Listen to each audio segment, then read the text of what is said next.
Paulo Gonçalves was in big trouble during stage 9. The worst scenario was avoided by minutes. Because of a broken radiator, the Portuguese reached checkpoint 2, where he was about to give up. But the Honda biker found out the race was stopped there at checkpoint 2. He was then taken to the stage finish with the help of his teammates. He spent the night repairing his engine to finish the marathon stage.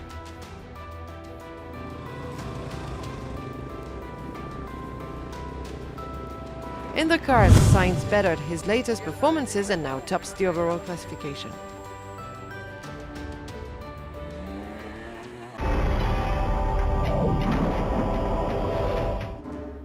Surely Stéphane PETERHANSEL wanted to show what he was capable of after he suffered on Tuesday. Mr. Dakar was true to his nickname. He found his way while his rivals scattered in the dunes of Fiambala. He increased his overall lead with a 1-hour advantage over his first pursuer.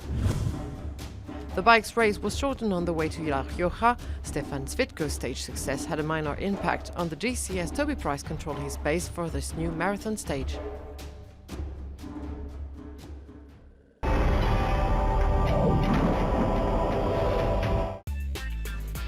Super special on the road book, super trouble on the field for the cars. At 7 a.m. at the start line in Belen, many pilots knew the Fiambala dunes could be decisive on this 38th edition.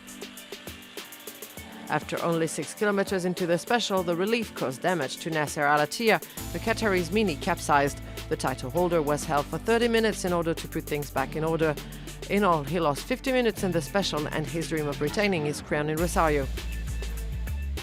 He was not the only contender in bad shape. The Minis pushed too hard. Eric van Loon, second on Tuesday, also made a mistake that cost him 2 hours. The Dutchman lost his place in the top 10. Somewhere before the off-track section, a few pilots saw the sand from too close. In addition to being stuck in the sand, Sébastien Loeb got lost. The navigation skills were essential today. Carlos Sainz had a good start to the stage, but it all went wrong at kilometer 210.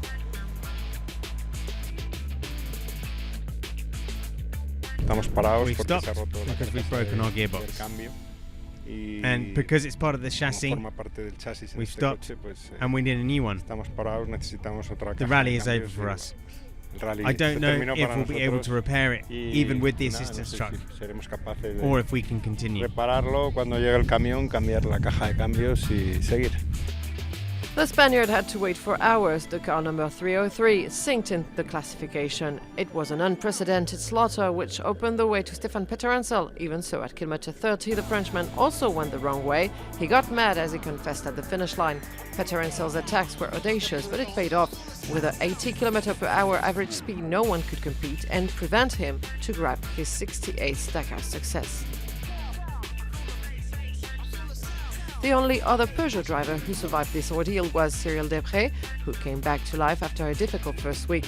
He crossed the finish line only 5 minutes adrift, sealing a 1-2 for Peugeot.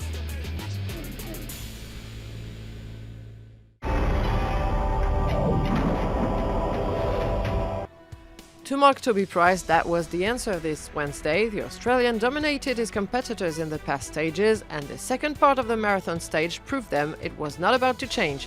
PRICE maintained his pace under his top speed. He therefore saw Kevin BENAVIDES, the Honda rider, catch him, soon followed by Stefan SVITKO, the other KTM.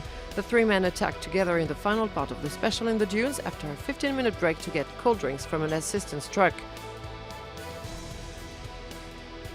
BENAVIDES hit the ground in the end of the stage but got back on his saddle. The three men finished in a nutshell, but the fastest was Stefan SVITKO ahead of BENAVIDES. The Slovakian clocked in 5 minutes in front of PRICE, third of the stage, which was shortened by 30 kilometers. Paulo Gonçalves had no other option but to attack in order to compensate his loss from Tuesday. The Portuguese finished fourth of the day, 6 minutes behind, but ahead of Quintanilla, who took the sixth place. The Husqvarna rider is Gonçalves' main opponent for a podium in Rosario. Stefan SVITKO, with his first win in 7 Dakar rallies, has a good option for the second place in Rosario.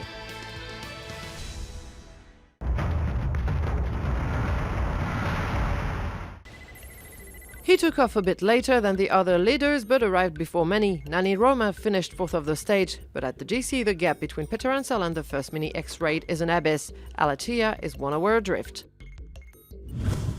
The 240 kilometers of the special hurt less in the bikes. Only 10 minutes separated the first 8 men. With his first stage win, Svitko narrows his gap on Price and the KTM get closer to success. On Thursday, the race continues to go south along the Andes to San Juan with 430 kilometers of special. There will be sand in all its forms, particularly fesh. There will be excruciating heat. There will be off-track sections. The second week is still full of promises.